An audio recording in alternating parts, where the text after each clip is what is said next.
Hello friends, कैसे हैं आप सब। स्वागत करते हैं आपके अपने यूट्यूब चैनल सृष्टि प्राइम में।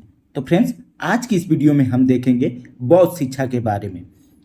तो फ्रेंड्स, ये वीडियो सभी प्रतियोगी परीक्षा जैसे जितने भी शिक्षक भर्ती परीक्षा होता है उन सभी परीक्षाओं के लिए ये वीडियो बहुत ही इम्पोर्टेंट वीडियो है। जैसे UP TET, C TET, super TET, Rajasthan TET, Bihar TET और जितने भी शिक्षक भर्ती परीक्षा होते हैं उन सभी एग्जामों के लिए भी ये बहुत ही हेल्पफुल है।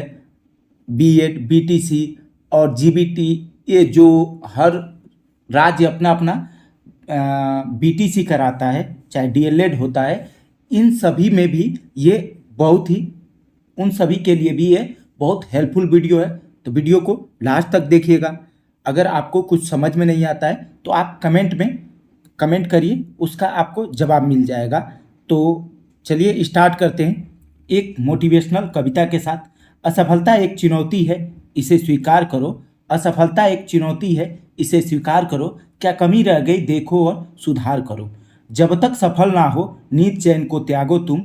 जब तक सफल ना हो नींद चैन को त्यागो तुम। संघर्ष का मैदान छोड़ के मत भागो तुम। कुछ किए बिना ही जय जयकार नहीं होती, कोशिश करने वालों की कभी हार नहीं होती। तो चलिए स्टार्ट करते हैं आज का ये वीडियो। बौद्ध शिक्षा की शुरुआत महात्मा बुद्ध द्वारा की गई। तत्कालिक समय की समाज में व्याप्त धार्मिक कुरीतियाँ, जाति व्यवस्था तथा बाह्य आडंबरों के विरोध के फलस्वरूप बौद्ध शिक्षा का जन्म हुआ। क्या हुआ था कि उस समय शिक्षा व्यवस्था में इतनी ज़्यादा कुरीतियाँ घुस गई थी, सभी धर्म को समान रूप से शिक्षा प्राप्त करने का अधिकार नहीं था, महिलाओं को भी शिक्षा प्राप्त करने का अधिकार नहीं था। इन सभी कुरीतियों को देखते हुए ना बौद्ध शिक्षा उत्पन्न हुआ और ये बहुत पॉपुलर भी हुआ और इसका शुरुआत महात्मा बुद्ध द्वारा किया गया। अब आइए देखते हैं कुछ महात्मा बुद्ध के बारे में। महात्मा बुद्ध का पूर्व नाम सिद्धार्थ था, बचपन का नाम सिद्धार्थ था। इनके पिता का नाम सुद्धोधन, माता का नाम माया देवी, पत्नी का नाम यशोधरा, पुत्र का नाम राहुल और इन्होंने गृह त्याग, जो महाभिनिष्क्रमण कहा जाता है, वो गृह त्याग किया था। और इनका जन्म 30 वर्ष की अवस्था में इन्होंने अपनी जो गृह त्याग है उन्होंने 30 वर्ष की अवस्था में गृह त्याग दिया था और जन्म 563 ईसा पूर्व लुम्बिनी वन में हुआ। इन्होंने प्रथम उपदेश सारनाथ के ऋषि पत्तन में जिसे धर्म चक्र परिवर्तन के नाम से जाना जाता है, इन्होंने सबसे अपना पहला उपदेश सारनाथ में दिया और उस जगह को उस समय ऋषि पत्तन के नाम से जाना जाता था। और जो ये पहला उपदेश दिया इसे धर्म चक्र परिवर्तन के नाम से जाना गया। ठीक है। इनका मृत्यु कुशीनारा, जो बुक में कुशीनारा मिलता है और रियल नाम इसका कुशीनगर है। और यहाँ पे क्या हुआ था, इनको महापरिनिर्वाण, इनकी मृत्यु को महापरिनिर्वाण कहा जाता है। और ज्ञान की प्राप्ति इनको फल्गु नदी के तट पर अशोक के रुमनदेई अभिलेख से प्राप्त होता है। अशोक के रुमनदेई अभिलेख से प्राप्त होता है। इनको कहाँ ज्ञान की प्राप्ति हुई थी? फल्गु नदी के तट पे। अब आइए आगे देखते हैं बौद्धकालीन शिक्षा की व्यवस्था कैसी व्यवस्था थी उसकी। तो प्रजातांत्रिक या लोकतांत्रिक शिक्षा, सभी को समान शिक्षा का अधिकार था। बौद्धकालीन शिक्षा में सभी को समान शिक्षा प्राप्त करने का अधिकार था। बौद्धकालीन शिक्षा के अंतर्गत शिक्षा व्यवस्था को सभी के लिए एक समान से सुलभ बनाया गया और इस शिक्षा व्यवस्था में लिंग या जाति के आधार पर किसी भी प्रकार के भेदभाव को निषेध माना गया। आगे देखते हैं इसकी शिक्षा प्रणाली का कैसी थी। तो शिक्षा बौद्धकालीन मठों या विहारों में प्रदान की जाती थी। शिक्षा के लिए केंद्र नगरों में स्थित होते थे, जिसमें भव्य पुस्तकालय, बड़े बड़े सभागार, सुसज्जित कक्षाएं तथा छात्रावास आदि की व्यवस्था थी। इनके 3 प्रमुख शिक्षा केंद्र थे। कौन कौन सा? नालंदा, विक्रमशिला और वल्लभी। अब आइए देखते हैं प्रव्रज्जा संस्कार। प्रव्रज्जा संस्कार क्या होता है? तो प्रवज्जा संस्कार उसे कहते हैं। प्रवज्जा का अर्थ होता है बाहर जाना, अर्थात शिक्षा प्राप्त करने हेतु घर से बाहर निकलना। इस संस्कार के अंतर्गत बच्चे का मुंडन कराया जाता था, उसे पीले वस्त्र धारण कराए जाते थे। तत्पश्चात मठ के सबसे वरिष्ठ भिक्षु के समक्ष बच्चे को बिठाया जाता था। ठीक है। विनय पिटक के अनुसार इस अवस्था में बच्चे को निम्न 3 वाक्य बोलने होते थे, जिन्हें शरणार्थी वाक्य कहा गया है। पहला वाक्य था बुद्धम शरणम गच्छामि, दूसरा धम्मम शरणम गच्छामि, तीसरा संघम शरणम गच्छामि। ये तीनों वाक्य बोलना होता था, तभी संघ में शामिल किया जाता था। अगला है शरणार्थी वाक्यों को उच्चारित करने के पश्चात बच्चा बौद्ध शिक्षा प्राप्त करने का अधिकारी माना जाता था तथा गुरु उसे आचरण संबंधी 10 उपदेश देते थे। इन्हें 10 शिक्षा पदानि कहा गया है। ठीक है। पहला था जीवों का हत्या का त्याग करना तथा सदा सत्य बोलना, दूसरा चोरी न करना, तीसरा निरर्थक वस्तुओं का संग्रह न करना, चौथा जीवन पर्यंत अहिंसा का पालन करना, पांचवा ब्रह्मचर्य का पालन करना, छठवां विरासता का त्याग करना, सातवां है नृत्य संगीत से दूर रहना, आठवां संगीत एवं श्रृंगार की वस्तुओं को त्याग करना, नौवां है असमय भोजन न करना और 10वां है कीमती वस्तु जैसे सोने चांदी आदि दान न लेना। ठीक है। अब आइए अगला पॉइंट देखते हैं। बच्चा इन उपदेशों को पालन करने का संकल्प लेता था, तब उसे मठ में प्रवेश लेने का अधिकार मिलता था। प्रवेश के पश्चात बच्चे को श्रमण या सामने कहलाते थे। जो बच्चे इसमें प्रवेश लेते थे उसे श्रमण या सामने कहा जाता था। परीक्षाएं एवं उपाधियां। बौद्ध काल के अंतर्गत परीक्षा का स्वरूप पूर्ण रूप से मौखिक था एवं शिक्षा व्यवस्था में किसी प्रकार की उपाधि प्रदान नहीं किया जाता था। जो शिष्य अपने उत्तरों के माध्यम से गुरु को संतुष्ट करता था उसे परीक्षा में उत्तीर्ण माना जाता था। अब आइए देखते हैं उपसंपदा संस्कार। प्रवज्जा संस्कार के पश्चात 8 वर्ष की पारंपरिक शिक्षा दी जाती थी। इस शिक्षा के पूर्ण होने के पश्चात गृहस्थ धर्म का पालन करने हेतु घर भेजा जाता था, परंतु जो विद्यार्थी जीवन पर्यंत बौद्ध भिक्षु बना रहना चाहते थे उन्हें उपसंपदा संस्कार किया जाता था। उनका उपसंपदा संस्कार किया जाता था। इस संस्कार के अंतर्गत विद्यार्थियों से शिक्षकों द्वारा प्रश्न पूछा जाता था। शिक्षक को संतुष्ट होने पर बौद्ध भिक्षु बनना था तथा उसे जीवन पर्यंत ब्रह्मचर्य का पालन करना होता था। अब आइए देखते हैं अध्ययन काल। अध्ययन काल कैसा था?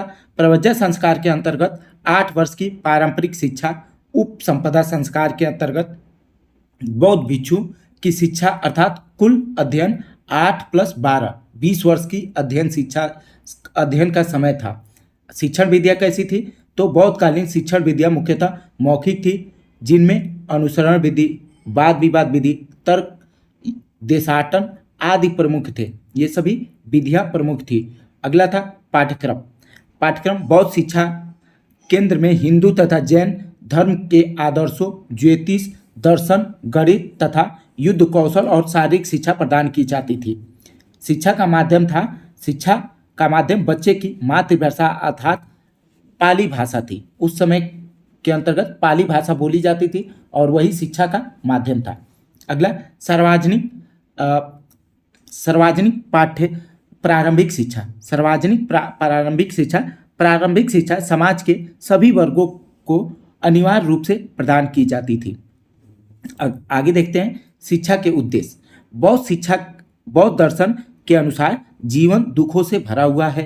प्रत्येक जीव अपने पूर्व जन्मों के अनुसार जन्म लेता है और जीवन मरण के चक्र में बंध कर दुखों को भोगता है। अतः शिक्षा के द्वारा जीव को जीवन मरण के चक्र से मुक्ति प्रदान करना ही प्रमुख उद्देश्य है। आगे है चरित्र निर्माण। चरित्र निर्माण क्या था? बौद्ध शिक्षा के अंतर्गत बच्चे को अष्टावक्र मार्ग तथा 10 शिक्षाप्रदानी उपदेशों का पालन करना होता था, जिसका प्रमुख उद्देश्य बच्चे में आत्मसम्मान, स्वाभिमान, अभिप्रेरणा, दया व करुणा की भावना आदि गुणों का विकास करके एक उत्तम चरित्र वाले नागरिक का निर्माण करना है। आगे है व्यक्तित्व का विकास। बौद्ध शिक्षा के अंतर्गत ब्रह्मचर्य, सत्य, अहिंसा आदि आदर्शों का पालन करते हुए व्यक्ति के व्यक्तित्व का उज्जवल बनाने का प्रयास किया जाता है। व्यवहारिक शिक्षा क्या था? बौद्धकालीन शिक्षा व्यवहारिक शिक्षा थी। बौद्ध शिक्षा के अंतर्गत बच्चों में उच्च चरित्र व व्यक्तित्व निर्माण के साथ ही दैनिक जीवन की समस्याओं के समाधान हेतु रोजगार, कौशल, युद्ध कौशल तथा शारीरिक शिक्षा प्रदान की जाती थी। शिक्षा व्यवस्था कैसी थी? प्रारंभिक शिक्षा और उच्च शिक्षा दो भागों में बटा था। ठीक है, प्रारंभिक शिक्षा में प्रवेश 6 वर्ष की आयु मिलता था और इसकी अवधि 6 से 8 वर्ष की होती थी, और उच्च शिक्षा 12 वर्ष की आयु में और अवधि 12 वर्ष की होती थी। ठीक है, नोट, सिद्धिरस्तु प्रारंभिक स्तर पर प्रयोग की जाने वाली वर्णमाला की पुस्तक थी। बौद्ध धर्म में सिद्धिरस्तु क्या था? प्रारंभिक शिक्षा के स्तर पर प्रयोग की जाने वाली क्या थी? वर्णमाला की पुस्तक थी। अब आइए देखते हैं, बौद्ध काल में बालक का क्या होता था? प्रवज्जा संस्कार होता था। उसके बाद वो सामनेर या श्रमण सिद्ध विहारिका कहलाता था। बौद्ध ग्रंथ क्या है? महावग्म बौद्ध ग्रंथ है। अब आइए देखते हैं बौद्ध काल में स्त्री शिक्षा। बौद्ध शिक्षा के अंतर्गत अत्यधिक कठोर नियमों के कारण यह शिक्षा सार्वभौमिक रूप से स्त्री और पुरुष दोनों के लिए एक समान नहीं थी।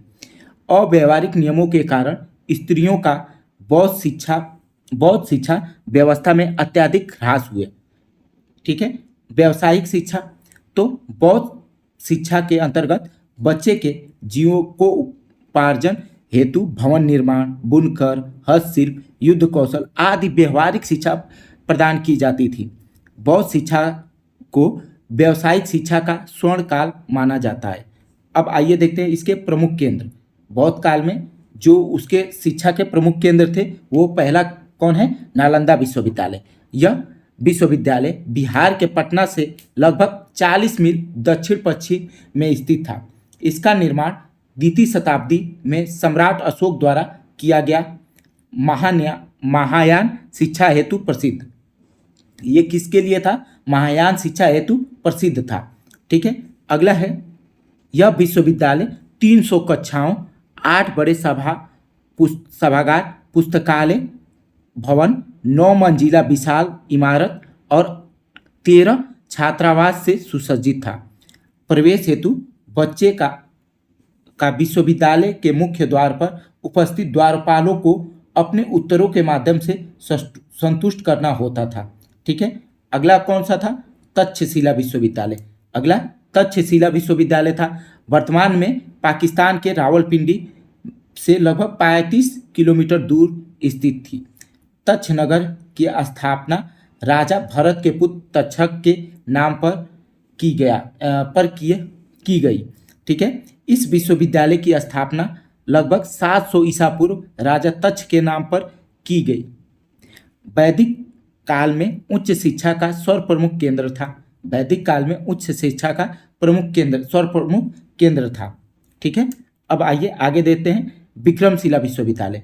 तो विक्रमशिला विश्वविद्यालय मगध के गंगा तट पर स्थित यह विश्वविद्यालय की स्थापना 8वीं शताब्दी में पाल वंश के शासक धर्मपाल द्वारा की गई। यह शिक्षण केंद्र बौद्ध धर्म की शिक्षा, हीनयान के शिक्षण हेतु प्रसिद्ध था। वल्लभी विश्वविद्यालय। अब आइए देखते हैं अगला, वल्लभी विश्वविद्यालय गुजरात के काठियावाड़ प्रांत में स्थित। इस विश्वविद्यालय की स्थापना मैत्रेय नरेश द्वारा 4वीं शताब्दी में की गई। यह विश्वविद्यालय बौद्ध धर्म की शिक्षा, हीनयान के शिक्षण हेतु प्रसिद्ध है। अगला है मिथिला विश्वविद्यालय। मिथिला नगर में ये स्थित विश्वविद्यालय वैदिक और बौद्ध शिक्षा के लिए प्रसिद्ध था।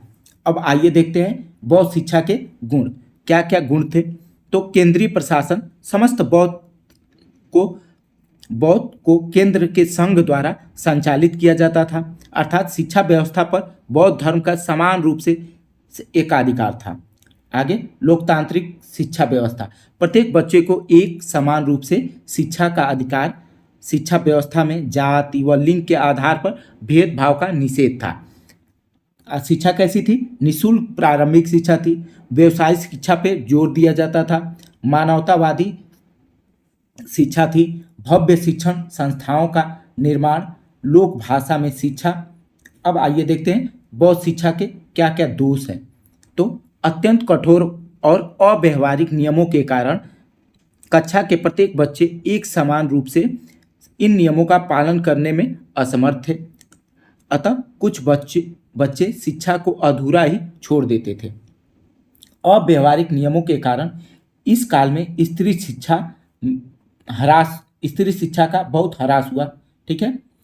एक समान पाठ्यक्रम को बच्चे की रुचि व क्षमताओं की अवहेलना करते हुए अनिवार्य रूप से प्रत्येक बच्चे को पढ़ाया जाता था। अगला था बौद्ध शिक्षा का प्रमुख उद्देश्य निर्वाण प्राप्त करना था। सर्वप्रथम सिद्धुरस्तु नामक पोथी प्रारंभिक स्तर की पुस्तक जो पाली भाषा का 49 अक्षर का ज्ञान कराया जाता था। अब आइए देखते हैं बौद्ध साहित्य। त्रिपिटक, विनय पिटक, सुबंत और धम्म पिटक क्या थे? बौद्ध साहित्य थे। अगला है बौद्ध धर्म में स्त्री शिक्षा के रूप में प्रवेश लेने वाली प्रथम महिला बुद्ध की विमाता महाप्रजापति गौतमी थी। अब आइए आगे देखते हैं शील भट्टारिका, विजयांका, प्रभुदेवी, रानी नायनिका, रानी प्रभावती गुप्त राजनीतिक विदुषी थी और संघमित्रा धर्म विशेषज्ञ थी। बौद्ध काल की विदुषी महिलाएं थी। तो फ्रेंड्स, वीडियो कैसा लगा? वीडियो की क्वालिटी कैसी लगी? स्पेशली मेरी मेहनत कैसी लगी? अगर अच्छी लगी है तो वीडियो को लाइक, चैनल को सब्सक्राइब और अपने दोस्त मित्र यार सगे संबंधी को भी वीडियो को शेयर करिए ताकि वो भी इस वीडियो का लाभ ले सके और अपनी तैयारी को बेहतर से बेहतर बना सके। तो मिलते हैं कल की वीडियो में एक नई टॉपिक के साथ। आज आपसे लेते हैं विदा। धन्यवाद।